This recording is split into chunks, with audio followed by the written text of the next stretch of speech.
Hello, hello, hello. We are starting our discussion on how Stella got her groove back in exactly 2 minutes. But I wanted to make sure I'm trying out a new part of my software. So I want to make sure that everyone sees me. So we're going to go ahead and start our live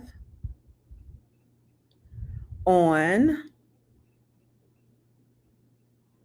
Instagram right now, too, because one thing I don't want to be is late to the party.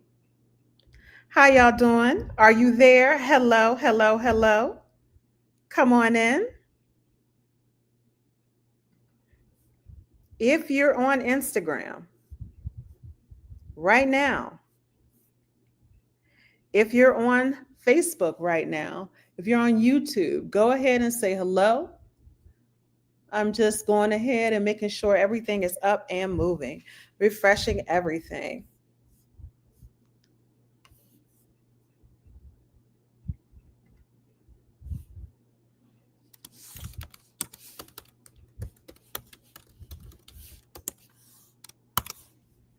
All right, so we got the stream up. We are good to go. I'm going to go ahead and get us up and running for Instagram. I'm so excited to talk about how Stella got her groove back this evening.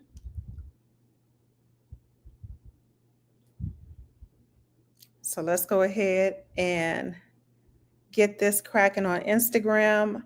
I'm following these directions, so allegedly this should all work seamlessly.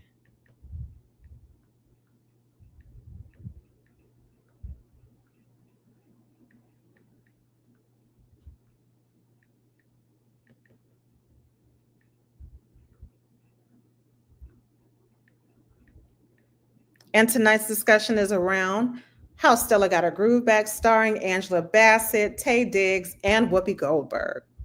Okay?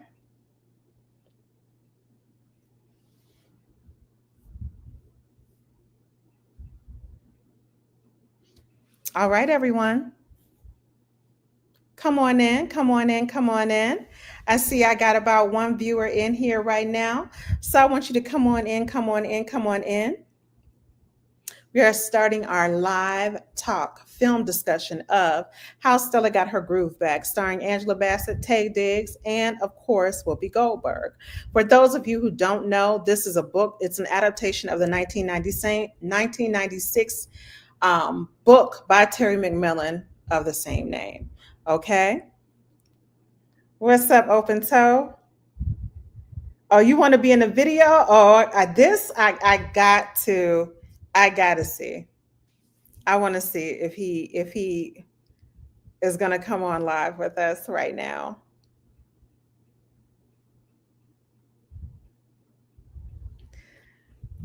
What's up? What's up? What's up? Wait, it's working. It's working. For those of you who are on Facebook or on YouTube, I'm adding someone, a colleague of mine, to the stream. I saw a request to join, so I was like, I got to take him up on this because I don't think he's serious. So we'll see if he actually joins the live. It looks like it's trying to do something, but I'm not sure what right now.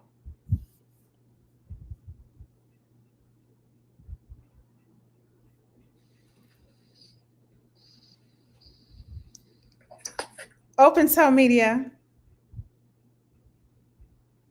What's up? Hey, I hear you. You live right now for the film discussion. We're going to be discussing, of course, how Stella got her groove back. How are you? How are you this evening? Chilling. Just had some beans and Riz ice. It was delicious. This brother stay on some beans and rice. I'll be like, nah, I don't want none, bro. I don't want none. Delicious. I do not want any, okay? If you're on live right now, go ahead and say something, especially if you're on YouTube and Facebook. I can see your comments directly on this screen. And if you're over there in Instagram land, go ahead and do so. So, David, We're going to jump in just a moment. I'm trying to give our latecomers just a few minutes to get in here. What are your thoughts on how Stella got her groove back? I would love to hear this. Hey, Brandon J. Glad to see you. Oh, you know what? I don't know. I haven't. I've never watched the film. I'm so shocked. But you know what, though? If I'm being honest, people typically would call it a chick flick.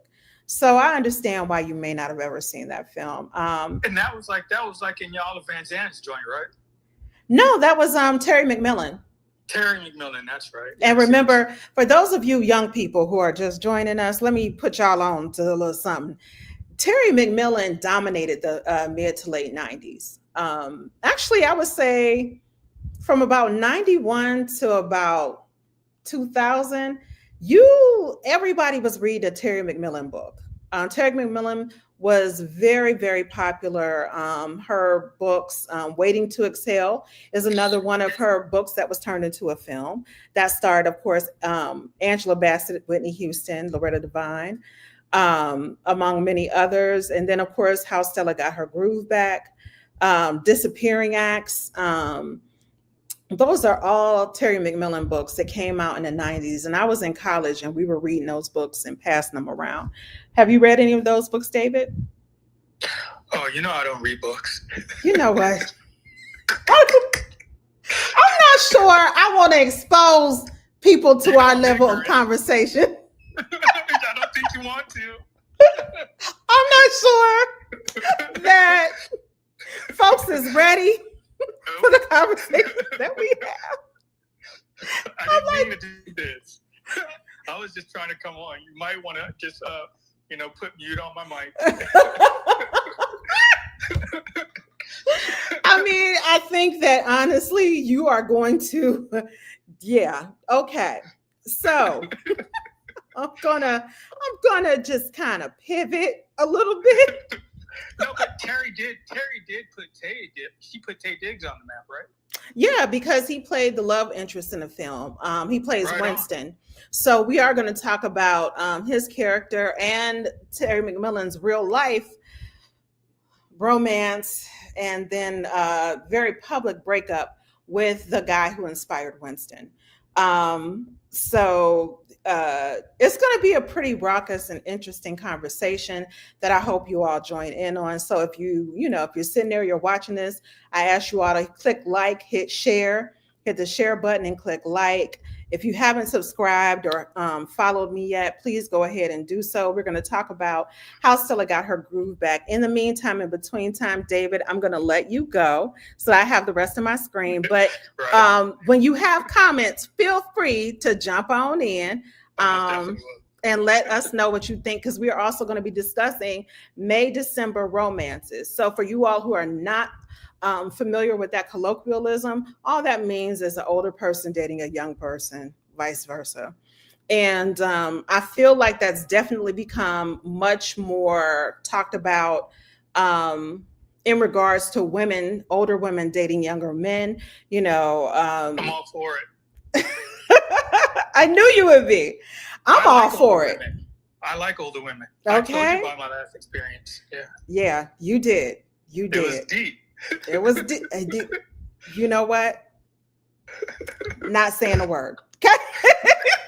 But I think that maybe to add to your forum, I think that it is a wise decision for any thinking person. What's wrong with meeting someone wiser than yourself? And if you're dating correctly, then that older person is going to be a benefit to you and not just a piece of, you know what I'm saying? Yeah. Because if that's why you're dating an older person, you're probably going to be disappointed. Right. I feel like I generally tend to date younger than myself. And that's, I can't do it. It depends. Some people, and when I say younger, I think that the biggest age difference it was for me. I see we just jumping in here right now. So if you just tuning in, yes, we're going to discuss how Stella got her groove back as part of the Black Sex, Love, and Marriage film series, the finale tonight. Being a woman of a certain age, Yeah, I have a tendency to date younger because my experience with older men, when I was younger, I preferred older men. Um, and then once I hit my 40s, I started dating younger men. So I think the biggest gap I've ever had in a relationship, where I dated younger, was 12 years. I dated an older guy once, and I realized men are just as vain about their age as women are, because he lied to me about his age, David. Can you believe it? It makes sense. I mean, they want to be what they are hunting for. Mm-hmm. And if he was looking for a younger woman, if he had told you, because I have dated a younger woman, mm-hmm. and she didn't know how old I was, because you know what I do. Right. And you know, we were, you know, we got romantically involved in that forum. But once she found out how old I was, she got spooked. Uh-huh. Yeah, it so can. It. Yeah, when I got older,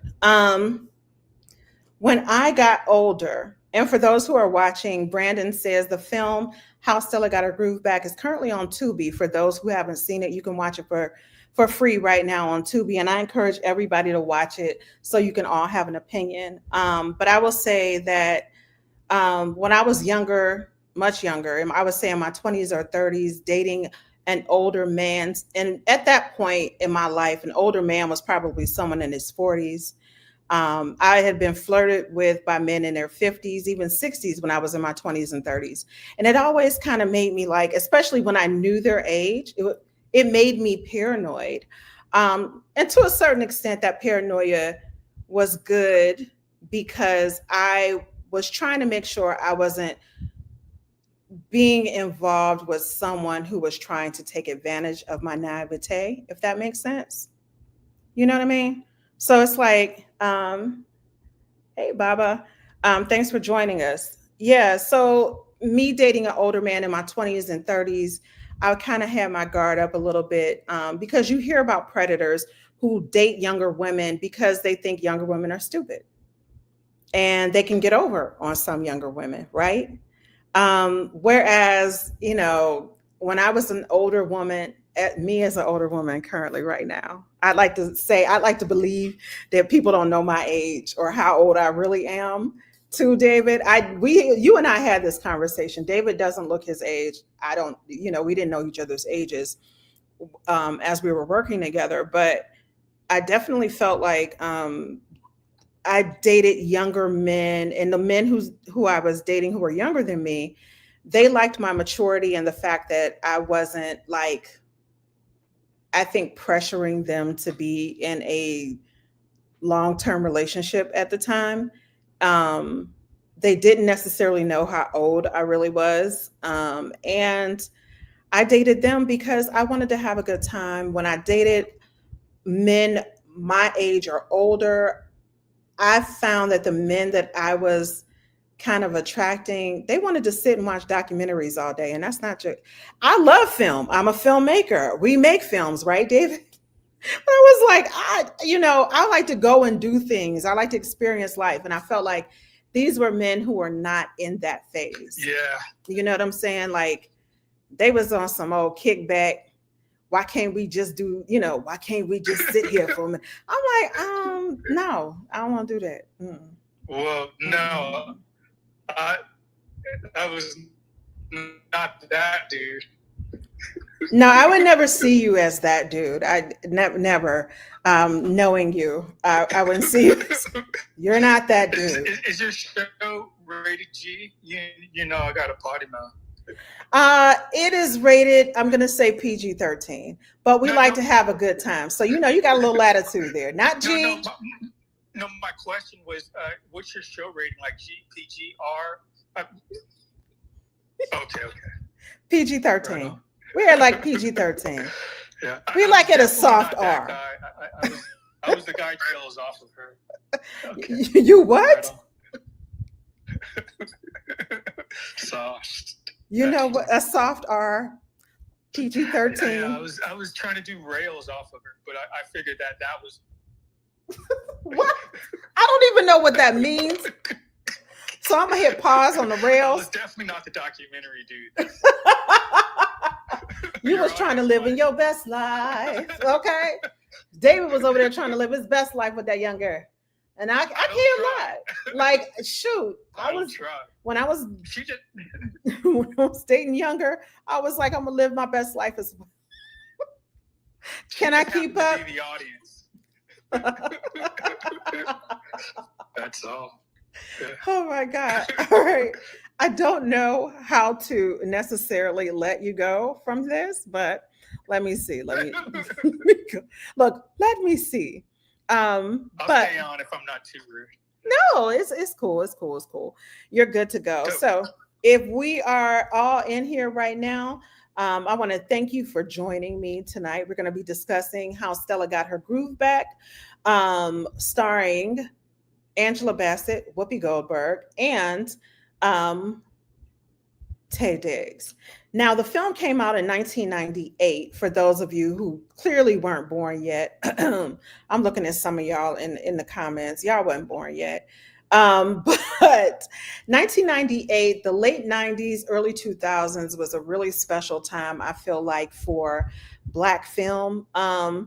At this point, we had kind of transitioned, I think, so to speak, from urban Black gangster films by the Hughes brothers, like Menace to Society, Boys in the Hood by John Singleton, South Central, to moving into like what I'm going to call the grown and sexy kind of era of Black film. So when I talk about that grown and sexy era of the late 90s, early 2000s, I am talking about How Stella Got Her Groove Back, which came out in 98. And was directed by a Black guy named Kevin Rodney Sullivan. And what's crazy, and I'm sitting here and I feel a way about it, is that I didn't know this brother's name. And I consider myself very astute as it comes to Black filmmakers, especially Black directors and things like that. What's up, Butter? My former student, y'all got to follow her. Butter Rican is crazy.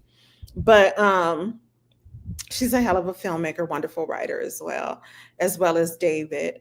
These people are local to Atlanta, so literally look them up, especially if you live in the Atlanta metropolitan area.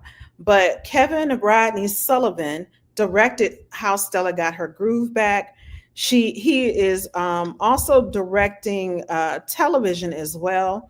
So he most recently directed on Elsbeth, Justified, You, the other films. He directed for Riverdale, Snowfall, Lost in Space, Evil. So this brother has quite a wonderful, actually, resume here. He's done a lot of different things. And I was looking at some of the other films that he directed, and he's a name that I feel like we don't say very much about, and perhaps we should. But How Stella Got Her Groove Back came out in 1998. The book itself was released in 1996. The book was written by Terry McMillan. The screenplay was written by Terry McMillan as well. Hey, Imperium Opulentum. I'm glad that you're joining us. I'm so happy to see my good sis.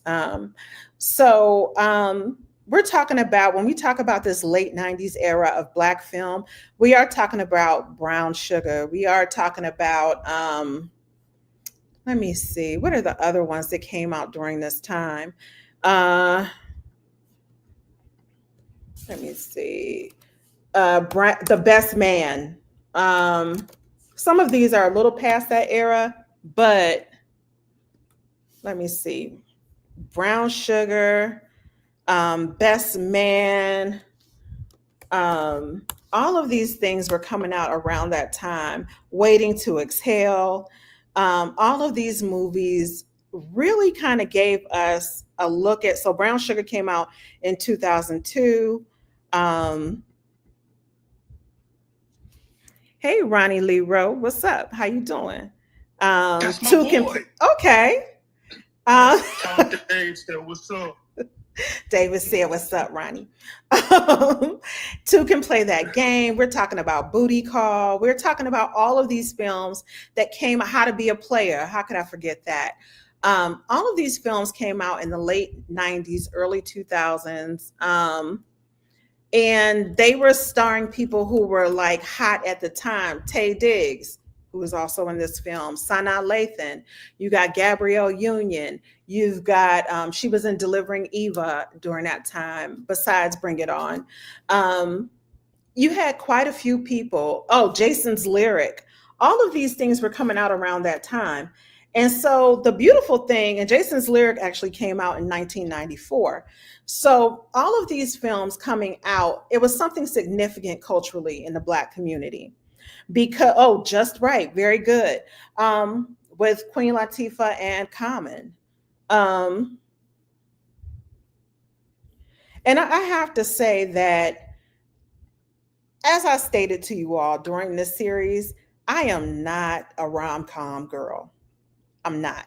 I don't like romantic comedies. I like dark comedies. I like subversive humor. Some might say a little sick. Whatever. That's usually what I like as it refers to comedy, as it pertains to comedy.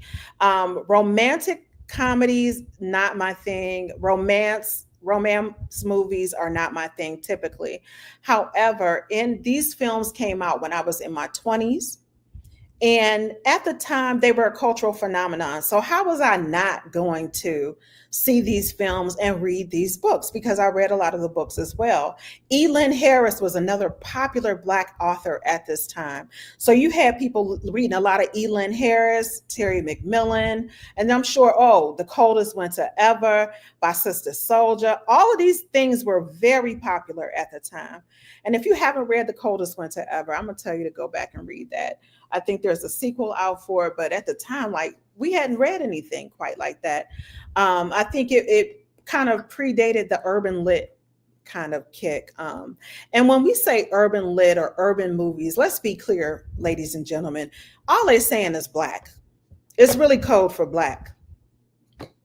So instead of saying Black literature or Black film, they say, or even Black radio stations that play predominantly Black artists, they'll say urban. That's the code word, okay? So we're talking about an era where it was sort of a renaissance going on. You had these Black authors, Terry McMillan, Elin Harris, in particular, was it, I think it's Jamaica Kincaid. What is the other one? There's another sister. Her name is on the tip of my tongue. Her daughter is an actress that was on. It'll come to me. In any case, it was a big movement. And when I say a big movement, what made it a big movement was the amount of people who were buying, consuming at that time. Okay.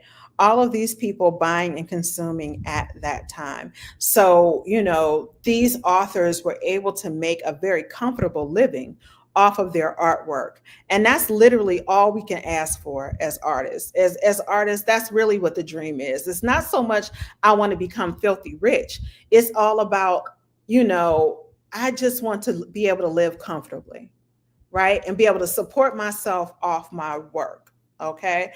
And so that brings me to this. If you want to contribute, if you want to go ahead and hit some stars or whatever y'all do on these different apps, support your local artists, support the work that you believe in. If you like these film discussions, I'll throw up something a little bit later so you can support, or Brandon will, so that you can support this type of thing. Because it does take time, it takes energy, and a lot of times it takes money. But these authors were able to support themselves, live comfortably off of their artwork. And they had been struggling, a lot of them, for years until these books start to take off. At the same time, Black film during the 90s started to take off as well. You see it starting to really lift off towards the end of the 80s. And then when I talk about it having a lift off, what I'm talking about is the frequency with which films by African American writers and directors were being produced in Hollywood. Okay. So during this time, Spike Lee is probably the one who he was an independent at that time. And so when I say he's an independent filmmaker, he wasn't with a big studio. He released She's Gotta Have It. Then we had a whole bunch of uh, black filmmakers who came up behind him. And by the 90s, Spike was doing more big budget stuff because the 80s had established him as a profitable independent filmmaker. And he was also doing commercials for like Nike, and he was playing a character he wrote, Mars Blackman. Okay. So from there, we transition to the 90s. That's where we get this sort of boom of urban films, right? So when I say a boom of urban films, that's when we started getting the Boys in the Hood, Juice, um, South Central, Higher Learning. You start getting Menace to Society and all these other films. And a lot of these films were set in urban areas, primarily South Central Los Angeles. It highlighted the negative impact of gang culture during this time and the height of crime, right? And during this time, I want y'all to understand that rap music was sort of being blamed for everything, right? Rap music was being, so for y'all who don't know, and David is still here and he's participating, but like David is a music producer. So David, and he's from Cali. So I'm sure he could talk about that, where it was like, you know what? This is what is happening. You got people steamrolling. And in retrospect, now that I'm grown, even though I loved a lot of that music, I could see why elders in our community were steamrolling a lot of those CDs in the street, because a lot of it was stupid. Huh? Yeah. It just got stupid. It just got stupid. And when I say stupid, it was crazy depraved, very depraved.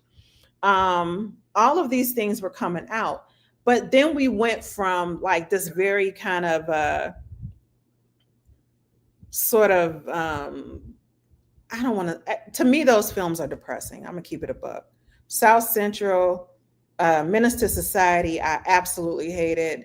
And even Boys in the Hood. We went from fight the power to let's help them out. Exactly. Thank you for saying that. That's exactly what it is. We went from fight the power to let's help them out. Imperium Opulentum definitely agrees. It was like, and I grew up in a small city at this time. I was living in Pittsburgh, PA. And when I tell y'all, gang culture completely transformed and decimated our community. It was like the Crips and Bloods came in to our community, and it tore. How you gonna be fighting with a dude? I mean, y'all, when I tell you it was crazy, it was like the Bloods lived literally around the corner from us. I went to a high school where it was like all of the people I had went to high school who didn't go to college, now they Bloods. Before they was just, I'm gonna keep it a buck. Some of them was just regular drug dealers. Okay, what's up, Meek? Yeah, they were regular drug dealers. Then all of a sudden they became became gang affiliated. It was the craziest thing ever. My brothers were cripping hard. 3 blocks away, you had another gang called Law, and that was just more homegrown. But the gang warfare that our cities were experiencing is primarily in the Black and Latino neighborhoods was just crazy. It was devastating. It heightened my anxiety. Your girl wasn't hardly sleeping. I already got anxiety problems, but every time there was a dead body found in my neighborhood of Homewood, I would pray that it wasn't anyone I knew, and especially that it wouldn't be one of my brothers. Okay. So that's what was going on. By 1995, 96, while you still had gangbanging going on, films were sort of transitioning, Black films were transitioning from that into more relationship-based dramas and romances.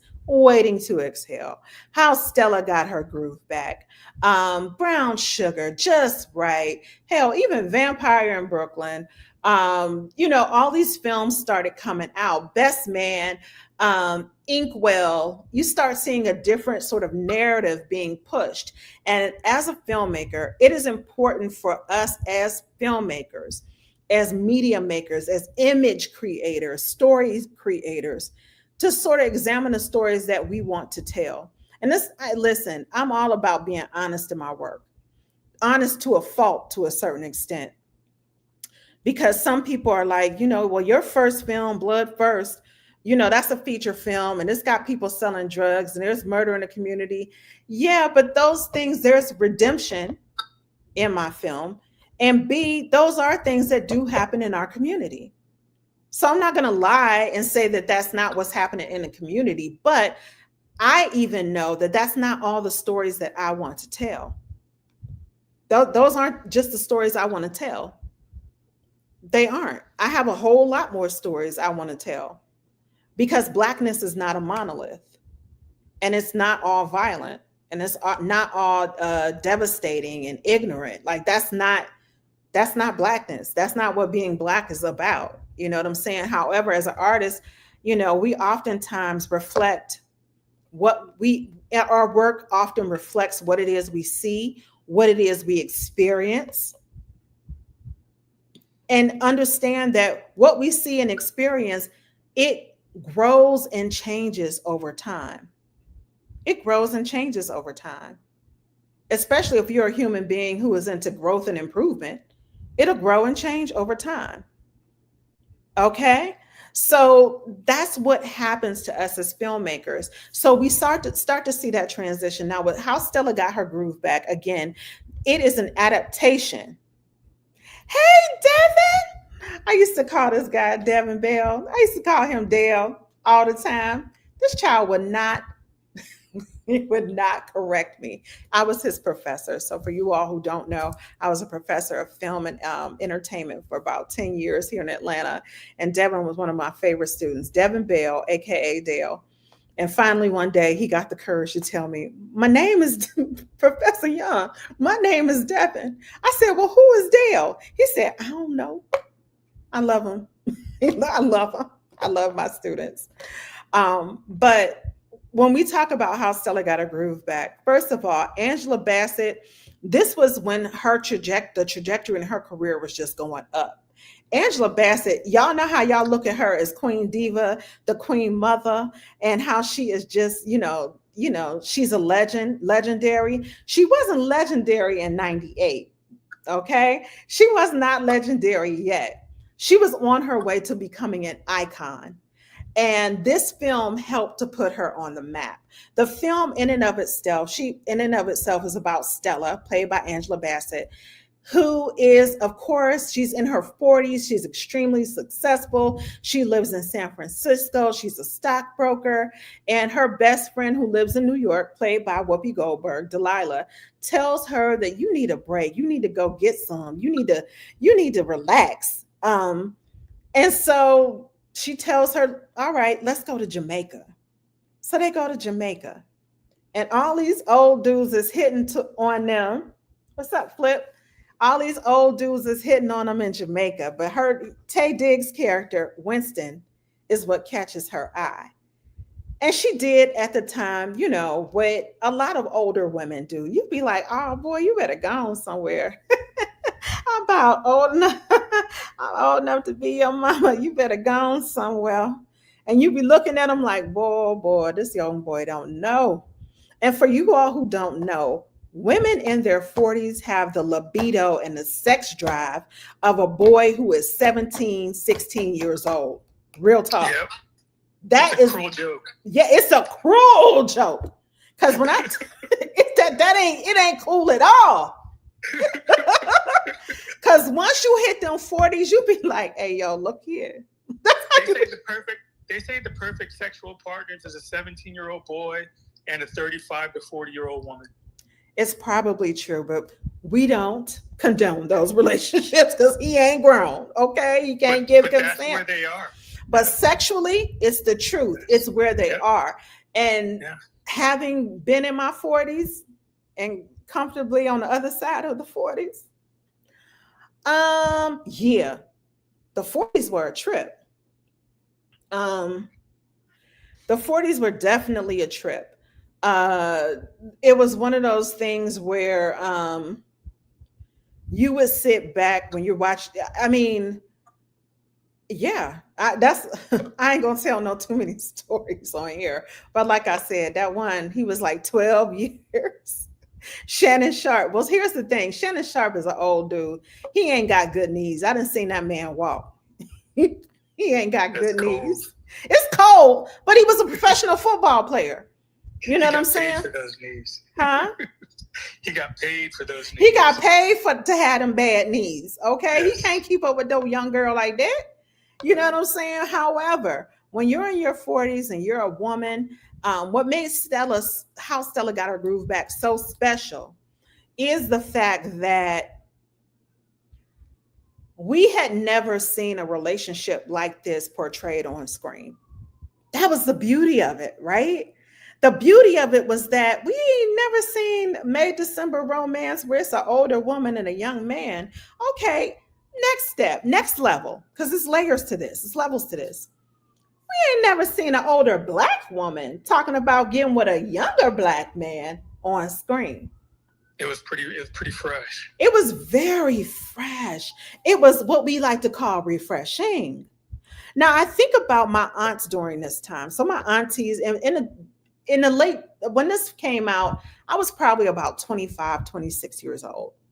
So my aunties were all in their 40s. And I used to be looking at my aunties and they'd be making them jokes and you'd be looking like, they're so corny or whatever. You watching them day, you kind of just be like, and my aunties were like, they wasn't young teas like we have today. The young aunties in their 20s and 30s. No. These was them aunties in the 40s. Just before it started to transition, you start getting these super young grandmas and aunties. These were still Black aunties from back in the day, but they was jazzy. Like my mama's sisters was all jazzy. Okay. They was jazzy, you know, their purse and their shoes matched. You know what I'm saying? They wore slips and shit. Okay. So, and smoked, my Aunt Darlene, bless her soul, Ibai Tunu, she smoked Benson Hedges and had a little cigarette case. So that's the kind of auntie what I'm talking about, okay? And you would watch them kiki and talk about, you know, certain men and everything. And I used to be like, what? And, you know, I just didn't think of my aunts at that time as necessarily being sexual beings, even though like a couple of them were single and like others were married. I didn't think of my aunts as being sexual beings with desire. This film showed 40-year-old Black women who were not downtrodden. The Brazilian fighter suddenly dropped. They weren't downtrodden. They weren't angry. They were sexual beings who wanted more in life, and they were very successful. When we talk about Black film and how Black people are portrayed even in films helmed by Black people, that means like the writer, director, or producer, we were portraying certain images, right? And the reason why films like this were revolutionary because they were showing a different side of Black America, wealthy Black America, or well-to-do Black Americans who had money to spend on vacations, on a luxurious vacation. Let me tell y'all a story, anecdote, just a quick anecdote. When Cosby Show came out, there were people who were protesting and upset with that show because they said that show was not realistic. You remember that, David? They said the show wasn't realistic. And they said the show wasn't realistic because you had a Black doctor husband married to a Black woman who was a lawyer. So they said that wasn't realistic and that like the show, they were basically calling for the downfall of the show. And that show literally was one of, I mean, literally, you take Bill Cosby out of it, that was one of the best family shows that ever came on television. And that's just Hands being down. hands down. It made Thursday night must see TV. Not Seinfeld, The Cosby Show made Thursday night on NBC must see TV because we all tuned into that. We all tuned in. It was wholesome. There were lessons to be learned. When Vanessa wanted to have big fun, okay? Oh, remember she went to Baltimore, she wanted to have big fun. And then from there, they transitioned us to a different world. And a bunch of us were excited about going to college because of a different world. That's the power of television and film, right there in a nutshell. When you see, oh, this is possible. They thought Black families should just be good times. That's it. Black families struggling in the projects. James Evans never got a damn break. I feel sorry for him to this day. A grown man with 3 kids, they living in the projects, and the best job he can get is working at the car wash. And there are stories like that within our community. And that's no lie. Actually, Florida Evans, her character was on Maude, and she was a maid for Maude. She was the housekeeper. Now what? Okay. All in the family. All in the family. Yep. All in the family. That's how we met right. But All in the Family is how but she was also on Maude. And All in the Family is how we got introduced to the Jeffersons. You're right. Yeah, you're actually right. It was Maude. You're right. Yeah. And All in the Family is how we got introduced to the Jeffersons. Okay. Yeah. Because, and the thing about those shows, and those were Norman Lear shows. And they had some Black writers and everything. However, they wanted those shows pigeonholed Black families into a certain feel, a certain genre, always downtrodden, never well-to-do. The Jeffersons broke that because George Jefferson, he had his dry cleaners and he was moving on up, and they moved to a deluxe apartment in the sky. Okay. But then after that, it was sort of like, we couldn't have more than that. Okay. So then when we had the Cosby Show, you start to see upwardly mobile, well-to-do Black people, middle-class Black people, who were in families with a mother, father, children, people going to college, dropping out of college. It was just a wonderful thing. We get to Stella, how Stella got her groove back. Now we have upwardly mobile, very wealthy, well-to-do Black women who are seeking fun and relaxation. And this film explores their sexuality and their sensuality. We had never seen that on screen. Not for 40-something Black women.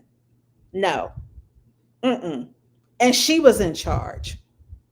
Okay. Her relationship with Taye Diggs, it talked about, and he was supposed to honestly, even in the book, because remember, this is based on the book. And we'll talk about Terry McMillan's life because this was based on what actually happened in the author's life. This showed her being comfortable with having a booty call with this young man, but not necessarily being comfortable having a relationship with Winston. So Stella was comfortable having a booty call, you know what I'm saying, just letting him be the vacation bae, but not being her man, her serious man. Because she really thought, like, how am I going to fit him into my life? And really what it was insecurity. What am I going to tell people? What are people going to think? Now, to be completely transparent, been there, done that. I did that one. I felt that one time. He was probably about 12 years younger than me. I don't know. After a while, I just stopped counting. But I did date this guy, and I felt a way. I didn't feel a way about us dating. I felt a way about going to hang out with him and his friends. Because I just kind of felt like nothing in common. Yeah, I honestly, no. I felt like, even though I did. I was like, I can't hang out with him and his homies. He's like, and he tried in the very beginning. And I have to say, he was a pretty good dude. We didn't have a lot in common. And if anything, my behavior later influenced his behavior. Cause he's like, well, shit, she don't want to go out to hang out with me and my friends. And I met him at like an African music party before African music, that Afro beats was popular. I went to a party. I knew it had African music. I grew up listening to African music, Afro pop and stuff like that. So I went to a party and that's how I met him. At those parties, you don't really know how old people are, but I knew he was younger than me. I just didn't give a shit. So we danced, we flirted. I gave him my number. Cool. We went out a few times. And then as we were dating, I was like, yeah, he was like, well, you want to go? My friend is having a party. All I could think was, I am probably a good 12 to 13 years older than you. And that means your friends are going to be anywhere between 12 to 15 or 16 years younger than me. Yeah, pass. I just couldn't do it at the time. And so that was me. And so the film actually reflects that feeling where you're like, I don't know. And I didn't really bring him around my friends either, but I don't really do that kind of thing. I was like, we're not too serious. So I ain't going to bring him around like that. I just don't. Mm-mm. And Stella felt that way. And then eventually she falls deeply in love with Winston, and Winston comes to live with her. Okay. And I would like to say happily ever after. Do I think that relationship would have lasted in real life? Who's to say? Who's to say? My one of my god sisters, one of my god sisters, she says that I'm so jaded. She's like, you are like the most, like right now, I can't lie. I'm a little jaded. I'm kind of like, I'm not going to say I'm bitter. I'm just a little jaded. I'm like, yeah, whatever. Love. But who's to say that they would be together right now? Now, let's get into some real tea. We're going to talk about Terry McMillan and the real life Winston, because that was some bull. Okay. That was some foolishness right there. So what happened is Terry McMillan, the author of How Stella Got Her Groove Back, actually had this sort of adventure in her real life, which was the impetus for her to write this book. Okay. Went to Jamaica, found this fine young man. She's in her 40s. He's in his 20s. Now, I think he did work at a resort, much like the Winston in the movie. She met him, she married him. Terry McMillan was a single mother at the time from Northern California. And she married him. And as it turns out, she found out later that he was gay. She married a gay man. Now, he was younger. And at the time that this all happened, y'all, I remember Terry being on, and Winston, the man, both being on Oprah Winfrey. Okay. It was on Oprah Winfrey. Oh, Terry's real husband was gay? Yeah. David, why are we laughing? That's also hilarious. Yeah, it was a young man. The young man actually, first he denied being gay when they got the divorce. And Terry was the one who called him out about it. And it was like he denied being gay.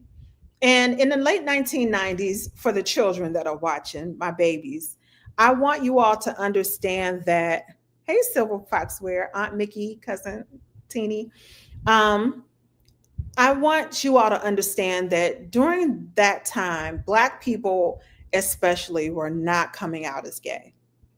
And if we look at Jamaican culture in particular, it is very homophobic. There's a lot of violence being put upon. There's a lot of violence that homosexual people endure in Jamaica. So I can see why he, living in Jamaica, did not come out as gay, was not living his truth, so to speak. But Terry's thing was like, if that's your truth, that's your truth. She didn't have a problem with that, but what she felt was that she was betrayed by him. She felt that she was betrayed by him. She didn't know. And then when she started to observe and look, and even Oprah Winfrey, I distinctly remember this, looked at her and was like, I mean, you really didn't know? You really didn't know? And Terry was like, no, I didn't. They had an active sex life. She was like, this man, the love felt genuine. The attraction felt genuine. And so she was completely gobsmacked when she found out he was gay and possibly cheating on her. It was a very public divorce. I think she had to, California is a state with community property and all of these things. And I think she had to pay him alimony and give her money and other monies. And she was not happy about it. And she did not make any bones. She did not care. Terry was out there telling her truth after that. Terry was like, oh, no, no, no, no, no, no, no, no, no. Okay. So she very much was upset by it. And I understand, like, you proclaim your love publicly to everyone that you know and love and all of the public. And then you find out that the man that you love has been living a lie with you. And then you have to pay him afterward. Even though he eventually came out and said he was gay, even though like the rumors had already been there. If you saw the man talking and anything, we have an idea of what we think manliness looks like. And he was more, he was slightly effeminate, if I'm being honest. And so it became a thing where folks was like, now Terry is like, she's got egg on her face. People are like, you're stupid. How did you not know? And again, I want to say this again. I have to reiterate, late 1990s, early 2000s, Black people were not coming out and saying that they're gay or trans. So it was a very different time, a very, very different era for us as a community. This film opened up that whole can of worms because the film was insanely popular. The book was insanely popular. This was all very profitable. Everybody who was anybody went to go see these films and read the book and all of these things. And then to have such a public breakup after such a very public love story. Because Terry was telling us all, we all need to go and get some. You need to go date a younger man. Okay. And this is when I started to hear the dialogue amongst my aunts, or maybe this is when I started to pay attention to my aunts and their dialogue and their sexuality. This is when I noticed my Aunt Darlene, bless her soul, this is when I noticed, hey, I think Stanley younger than her. Oh, this ain't new. Okay. And then I thought about it. My other aunt in Cleveland, my mom introduced her to her husband, and her husband is a good 7 years younger than her. I'm like, oh, so the women in my family, wait, this ain't new. This ain't new. I didn't bring anything new to this family. I'm just being true to the family. Okay. Because my aunts had been dating younger men in their 40s and they were dating younger men. And some of my aunts my one aunt definitely continues to do so. And she's in her 60s. And now she just be like, child, we getting old. Now she looking for an older man. We're good with a check coming in every month, she said. But this new one, these young ones, she like, sweetheart. Mm-mm. She's hitting a retirement phase of being out there like that. But how Stella got her groove back was a cultural phenomenon.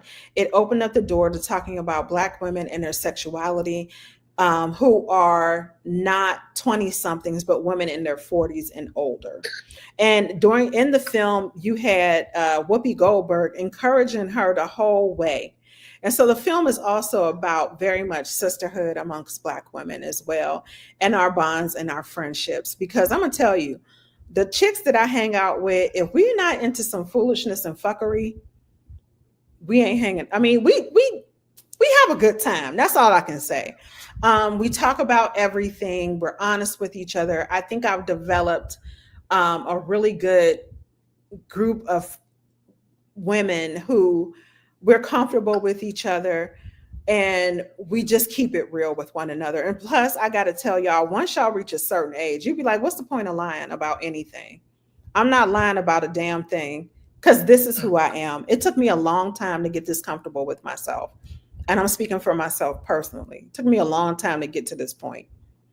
And so why would I backtrack?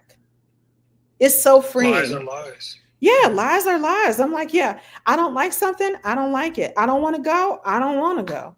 So I can tell you, like that sister Melanie, she's a creator. I am a proud member of the We Do Not Care Club. Proud member of the We Do Not Care Club. I just don't care. You know? What'd you say, David? Just don't care. Just don't care. So don't give I don't give a fuck. But here's the thing. When I say we don't, and when most of us say we don't care, this is the thing. We're not trying to hurt anyone's feelings. We stay in our lane and we mind our own damn business. But if you come over here and you ask us an honest question, be prepared for an honest answer. That's all we're saying. If we're in our space and we want to open the refrigerator 25 times a day looking for the same thing that we know we don't have, let us do that and you mind your business, okay? If we tell you, I'm sorry, girl, I just got in here and took my bra off, that means that we ain't going nowhere else. Why? Because we just got in here and what? We just took our bra off. It's over. The day for us is over. I know that's too much information for y'all listening, but I'm just keeping it a buck. Makes sense. It makes sense. It's like this is where we are. And the beautiful thing about being in your 40s and 50s and beyond is that I really feel like this is your time for men and women to really accept who you are and yourself. You have to, and be comfortable with who you are. Being comfortable. A lot of our peers did not make it to this point. A lot of our peers simply didn't make it to this point. I'm at the age now where people I went to high school with are dying of diseases that I'm like, I didn't even think about this guy having a stroke or this one having a heart attack. People in my age group are grandmothers, some of them. Others have kids in college. I'm like, wow, okay, this is tricky. Yeah, it's wild. Yeah, it's really wild to look at. So, the wisdom, the beauty of how Stella got her groove back is really when you look at the liberation and freedom of, I would even say, the Black woman's image. The liberation and freedom of the Black woman's image. 40 years old, upwardly mobile, well-to-do, practicing self-care, and loving who she chooses to love. That's a beautiful thing. That's a beautiful thing. So right now it's 7:55. I would love to first of all, thank y'all for even joining the conversation. Thank you, David, for staying on. Those of you who are wondering who I am, once again, my name is Najaa Young, and I'm going to show you who I am because if you're on YouTube and Facebook, you're going to see my reel of my work. And David, I will send it to you if you don't see it on this little broadcast thing, but I'll send it to you. I know you're going to have something to say. He's one of these people, if I want an honest response, I got to be prepared to take the honesty. Why? Because he is a part of the We Don't Care Club too. And I just be like, you know what? But good. That's fine. Because I do not care either. Okay? Right on. All right, you guys. I'm going to pull that up right now.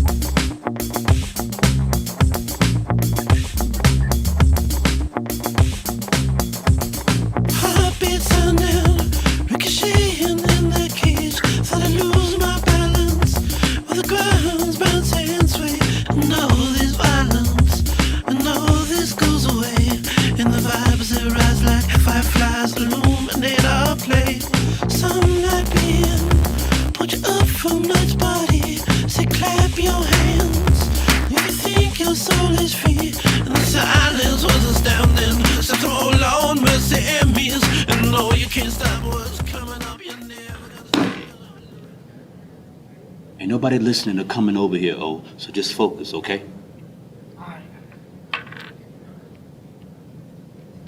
How the fuck you gonna be working for somebody else? Especially another fucking kid. What the kind of sense that make? You know where he getting it from or where to get it? Yeah? You got a place to bundle it and sell it? Yeah. What is you waiting for? You could be running the whole operation. Instead, you want to be an employee? Yeah, but what?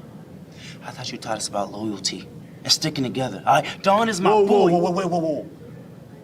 That's about family. Motherfucking friend. This is business. Friends don't share the same blood. Half the niggas in here is in here because of their friends. Now you gonna use my connect and that $10,000 I left in the safe to get you started. I ain't choose this life for y'all. You did. All you had to do was to go to school, play sports, and continue to be the apple of your mother's eye. But you want to sell drugs. And from a nigga that used to get his ass robbed by his own homeboys a few years ago? No, you my son, man. You gotta step up to the plate. Rico, what about Dad? What's he gonna say? What the can he say? That motherfucker been in jail since you was 7 and I was 12. Ain't even raised no kids. Me and your mama raised you. You know, I bet if that motherfucker do all over again, he'd do it the exact same way. Killing my over snitching instead of taking that little drug case himself and being home in a few years. And what about you, huh? 2 months ago, you was dropping bodies all over fucking Homewood. Afraid everybody was gonna snitch. Now look at you. Yeah, well, a prisoner of war is a motherfucker that tries to kill you and fails. And then asks you not to kill him.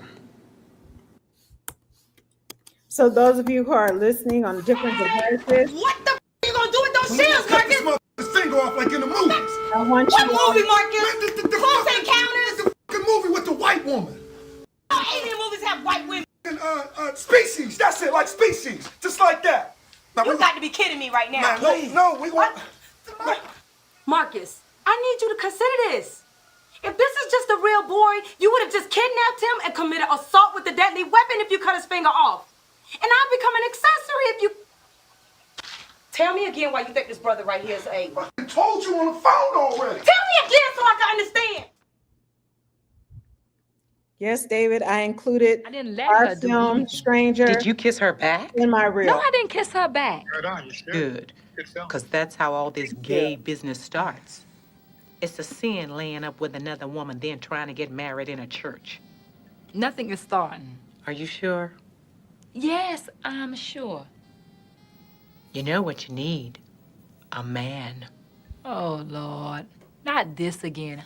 Oh, Lord, yes, this again. Nah, Ma, you know I'm way too busy. And besides, I had a man. Remember? How long ago? And I'm going to tell you something. A lesbian can smell when a woman ain't had a man in a while. And that's when they attack. Attack? Yes, attack. No, honey. What you need is one good date with a man. Oh, baby, you have something on your butt. Where? Where? Girl, Right there. stop.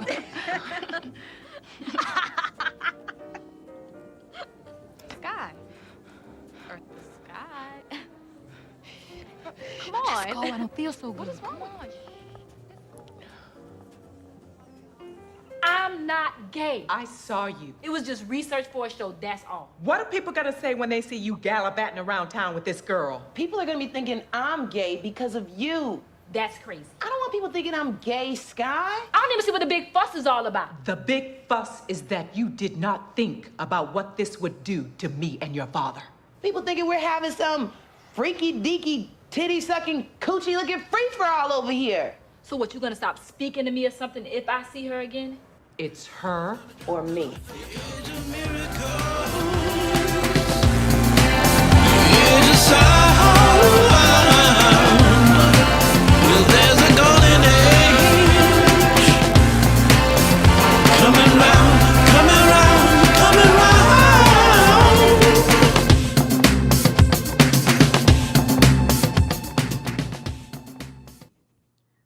that is my professional reel. My name is Najaa Young. I'm a writer, director, and producer. If you are interested, thanks, Brandon J. If you are interested in learning how to write and direct your own film, if you're interested in learning about producing and what a producer, what that job actually entails, I'm here for you. But for those people who are not interested in necessarily making a film, but need someone to help them to find their creative voice, I am the person for that. On my roster, I have a couple of authors. I've built websites for people. I've been a, con- a consultant for many people as well, with their social media, their digital content, and expanding their digital footprint and their branding. So these are all services, and you can see a full list of the services that I offer on my website.